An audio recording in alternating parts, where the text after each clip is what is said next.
Hello, my name is Derek, but feel free to call me Uncle Duck, and I hope you'll join me in today's video where I make this decorative piece dedicated to a game I grew up playing called Heretic.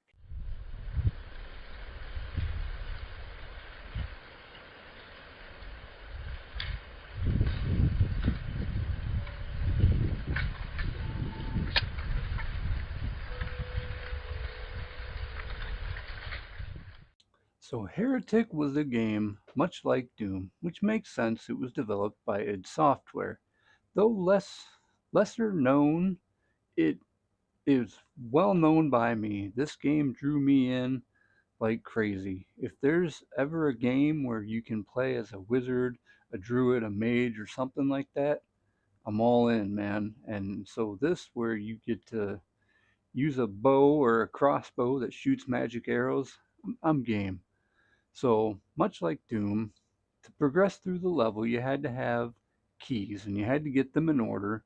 And with Heretic, I have this piece here, which is every key, which is the same with each level. You have to start with the gold or yellow. I went with yellow, green, and blue.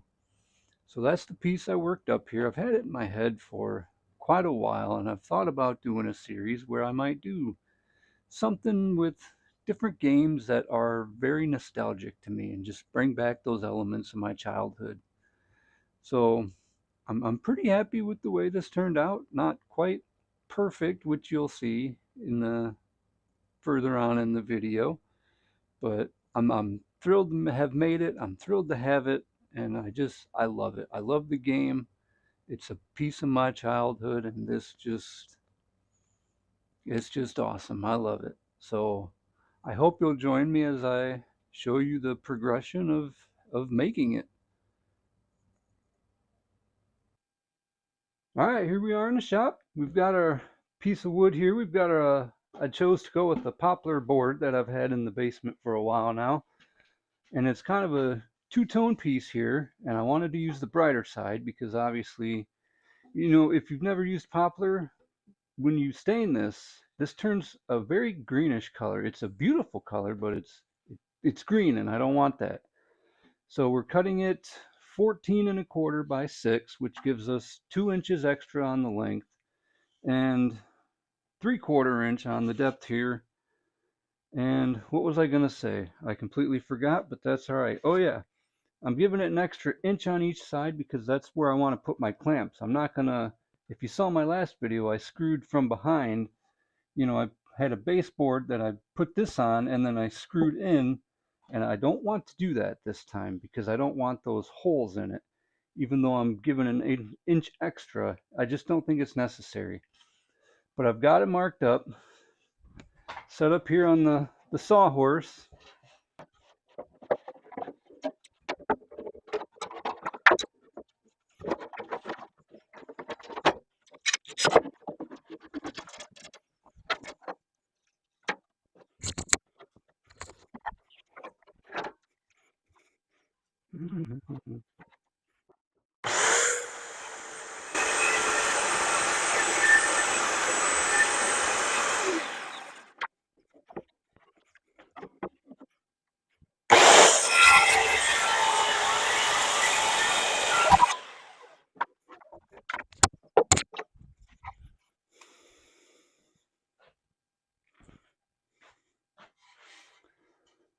All right, so there we have her.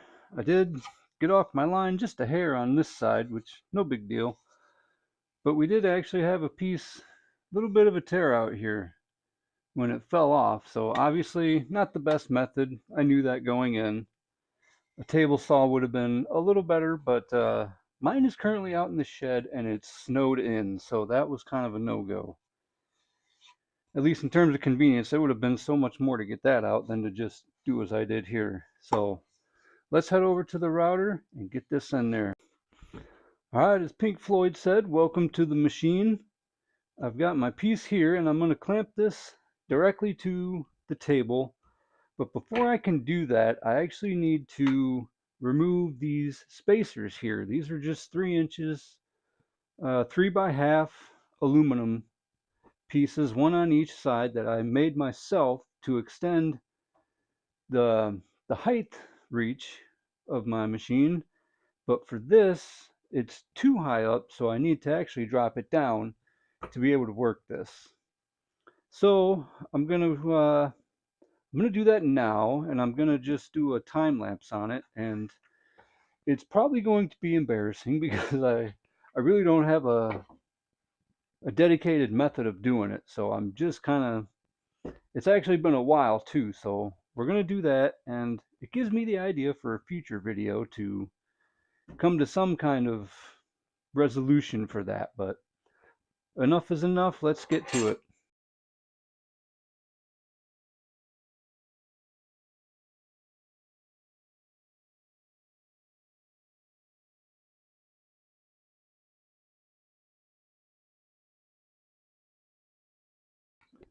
All right, there we have her. Let me get a little bit cleaned up here and we'll get on in for a closer view here. All right, we've got our workpiece here. We're going to clamp this down. I'm going to use these clamps, much like I did on the last video, for my base piece. And on each one of these, I'll use this 3/4 inch spacer. They're made from 1-inch rounds. I have several types of these that are just different lengths, depending on the thickness of your piece. And since this is a 3/4 inch board, I think it's going to work out just fine. And I wanted to point out, you can see here, I can actually raise and lower my spindle, but even that's how it was before I took those spacers out, and it still didn't quite have enough reach. With the 1/4 inch end mill I had in there prior, it would have reached, but we're going to be using some shorter 1/8 inch ball nose, so not exactly practical. Let's get it done.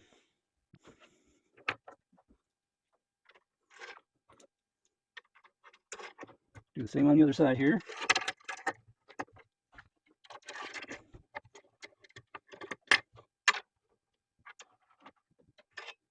Now I'm just going to snug them up here for a second.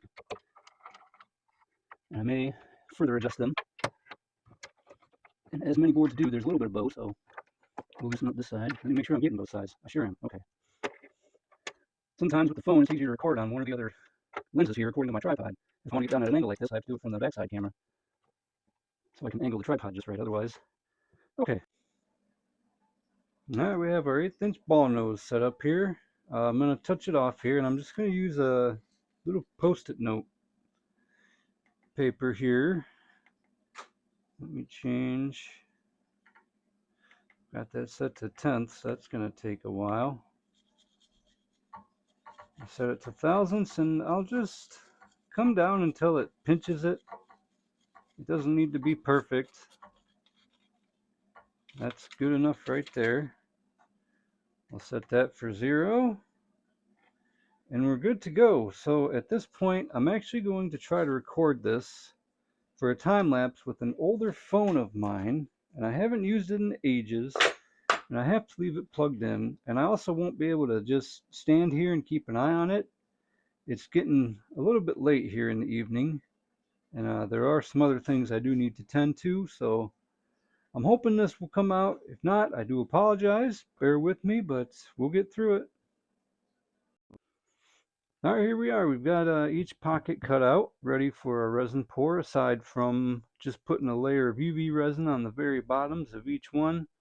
And again, that's just to prevent air bubbles from coming up when we pour our actual resin. As it sits and it soaks into the wood, it can release air bubbles, and I want to prevent that. So with my UV resin warmed up, let me go ahead and start the process.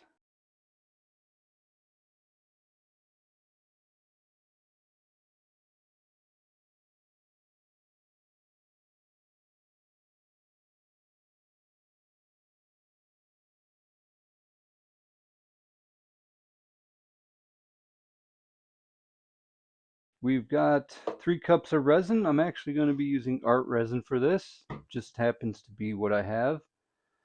I've gone ahead and put 3 ounces of resin into each cup while the furnace was running. Just seemed to make sense. And I'm kind of worried whether or not I'm going to have enough. I know I'm going to have enough, but I don't know if I'm going to make enough the first go round, where I hope I don't have to mix more. But As you can see, I've already put resin in the cups, and I have to put the hardener, but I've pretty much used up my whole supply, and so this is going to turn into about a $50 project just in resin. But I've got yellow, green, and blue. We're going to do one at a time because I don't want to put hardener into each one and have them just sitting there as a glob.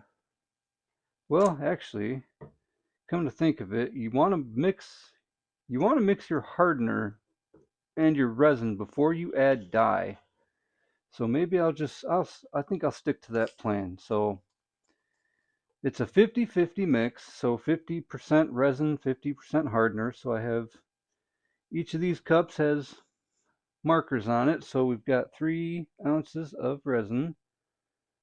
So we'll add 3 ounces of hardener.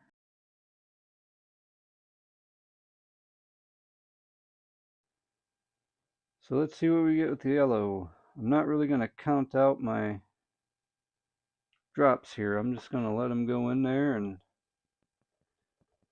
we'll see what color we get. It seemed like last time I needed to use quite a bit of red. I can already tell I'll need a lot more yellow.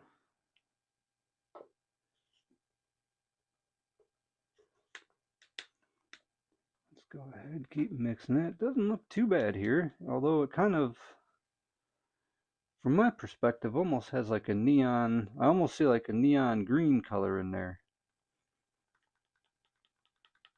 Looking at it from the top.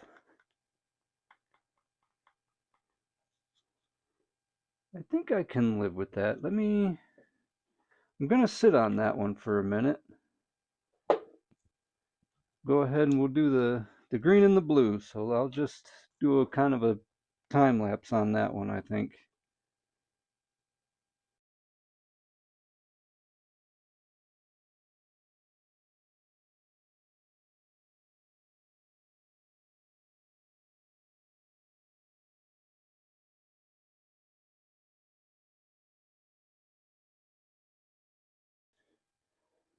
I think we're good here. So I'll go ahead and put these through the vacuum chamber. I'll spare you the footage of that, and we'll pour them, and be a couple of days. We'll be right back here. All right, we are back at the machine. We've got our resins ready to go. Ran them through the vacuum chamber a couple times. Went ahead and labeled each one the appropriate color just to ensure that I don't have any mistakes there. It's pretty late at night, so we'll start with the blue.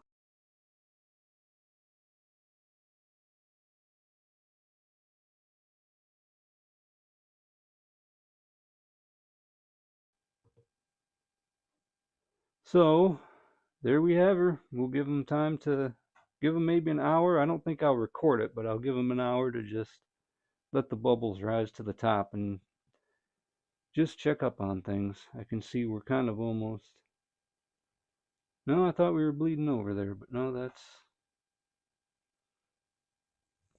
perfectly fine.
All right, there we have it, fresh off the machine and with the edges cut off and all sanded up. All that's left to do now is to take it outside and give it a finish. I'll be using a shellac in this case. That's just happens to be what I have, and I think that'll work just fine for a display piece that's probably going to hang on a wall.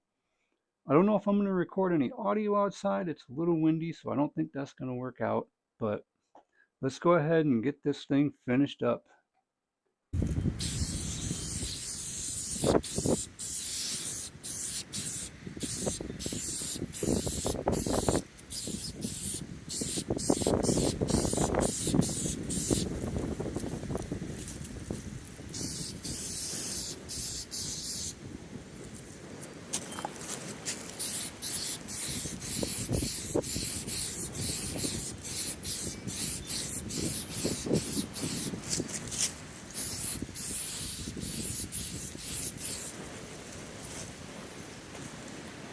Okay, there we have it. I hope you enjoyed watching me make this piece to dedicate or pay homage to a game that's just a big part of my childhood.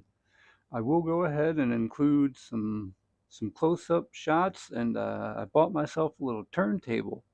I bought some lights too, so I'm trying to put some better quality into these videos, but I'm thrilled with the way this turned out. I hope you enjoyed it, and if you're a fan of Heretic, I hope this is something that you just appreciate as much as I do. So if you did make it this far and you liked what you saw, I would hope you might throw me a like or a subscribe. I might do actually a piece for those, a like and subscribe piece. I don't have anything in mind, but who knows? We'll see.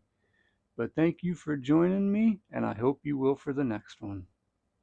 Okay, quick side note. Obviously, when you look at the blue key, you can see there's a pool of shellac, and I admit I laid that on pretty thick.